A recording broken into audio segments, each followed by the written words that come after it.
Yeah, you'll be there on Christmas Day. Well, Arthur. you know, as many years I do it. I mean, one year I remember we were up there and it was Zara Phillips had a tongue piercer with a stud. And everybody's desperate. We're all desperate to get this picture of the tongue, you see. And then I'm driving back to London and the office rang and said, have you got a picture of Princess Anne? I said, no, the story's about Zara Phillips and the stud.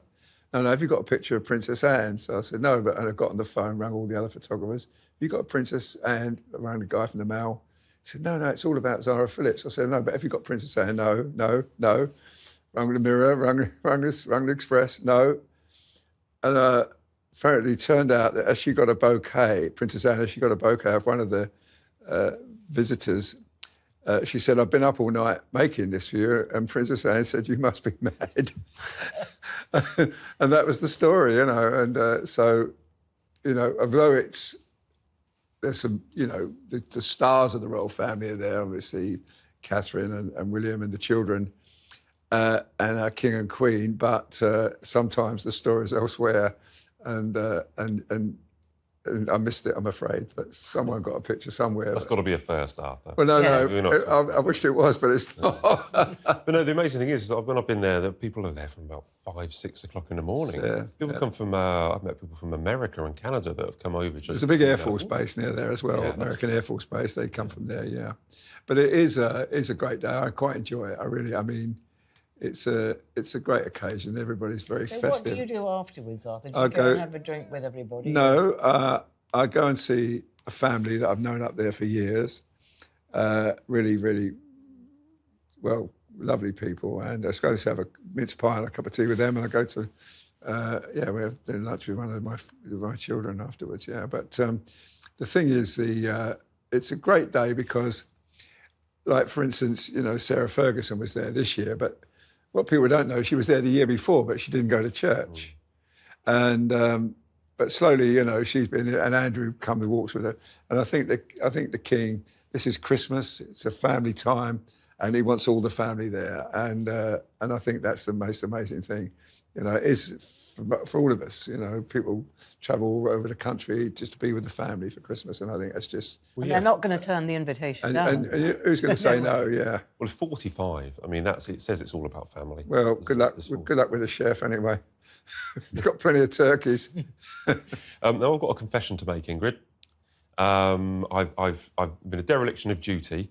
I've not watched Prince Harry's polo show, which is called Polo. A lot of imagination, I think, has gone into the name of that. But it's part of their, you know, Netflix deal. Will be running out soon. They've got an awful lot of money to produce this show. Well, they're co-producers. Archwell are kind of behind the camera. We see Harry and Meghan, I believe, very briefly. You are a big polo fan. Tell me you've seen the 5-part series and you can tell us if it's any good or not. I have seen the 5-part series, and I think, unless you're knowledgeable a bit about polo, it would be very dull. I was quite interested because it showed the Campioso, the father and son, who are the best polo players in the world, but that interested me. But I think where it missed out is there's such a backstory about polo. And people love animals. Where do the horses come from? How are they trained? How are they looked after? There was none of that. It was like the housewives of America. Are you disappointed that Harry and Meghan are not in it? Or is the point that they're not in it because they're being less controversial, you know, that they're behind the camera? Are you disappointed that that Harry, for instance, wasn't front and centre playing polo? Well, he did, you know, play. There was a bit of him playing polo and a bit of him talking to people. And Meghan appeared and spoke to Campioso, who's this amazing Argentine player, in Spanish, and sort of did a lot of wiggling about that. And then he asked, does Harry speak Spanish? And Meghan said, yes. And Harry said, no. But I mean, quite honestly, it wasn't exciting. No, I can't stand polo. I must have been to 1,000 games, and I can't bear the game. I mean, it's not a spectator sport, is it? It's not. They're great pictures. I mean, it's some wonderful pictures at polo. One of the best pictures I've ever taken, but it wasn't the game. Although I did photograph him. I didn't photograph him. I was in Sydney once, and he fell off his polo pony, and I spent all day tracking down someone who had the picture of him falling off. So, yeah, that was a bit of an event. But, you know, normally, I mean, I couldn't bear the game. It was 7 chukkers or 7 minutes, 4 chukkers. I was watching the clock. The only times I've go to watch polo is because they often have a good bar. And maybe that's the point. There's often some nice champagne. In the days when Diana used to go to the polo, and again, William, as a little boy, there was wonderful photographs, which probably you got, Arthur. Oh, well. Of William, kicking up a bit. He was probably very bored. Oh, yeah, I've got a picture of him crying and Nanny scolding him, Oh, yeah, William crying up there. And also her walking along, she would tread a fashion out there. I remember once she had polka dot socks on.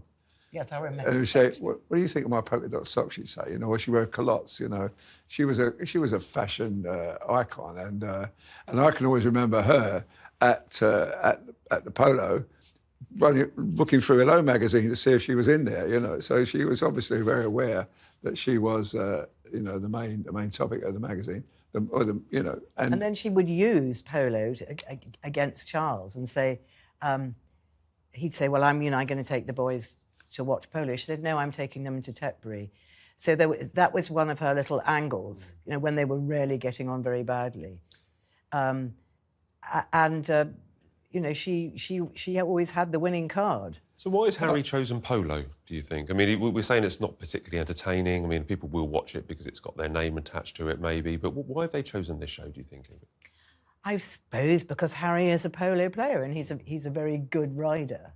And he's a pretty good polo player, and I suppose he has the in with all these Argentine players that are so good, but most people in the world have never heard of them. And also, you were talking that story about Diana. I remember at a reception with Diana in Cairo, and I asked her if she was going to the polo next year. This was about May time, going to the polo. She said, no, she said, I don't like the game, she said, and the boys don't like the game, and she said, and it's a waste of valuable family time. June the 1st, the editor says to me, picture this, so you go to the polo? I said, well, she's not going. About a call from my son about 4 o'clock, she's here, Dad. And fortunately, he helped me out with the pictures, but, that was it. I mean, she would say one thing and then do another. That was Diana, though, was her, though, Yeah, she'd say one thing to one person, one to another. Yeah, and she said that to me. Wait and see what happened. I hate the game, she said. I think it spoils. And the boys don't like it, but both boys ended up being really good players. Well, yeah, very good, yeah. But he wasn't a bad player, Prince Charles. I mean, he played all over the world. I mean, I photographed him playing polo in Australia, in New Zealand, in Africa. He just loved the sport.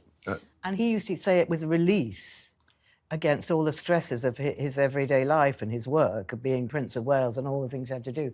Playing polo was a big release for the sort of pent-up frustration. And if you look at the King's face, he's got a scar here. That's a polo scar.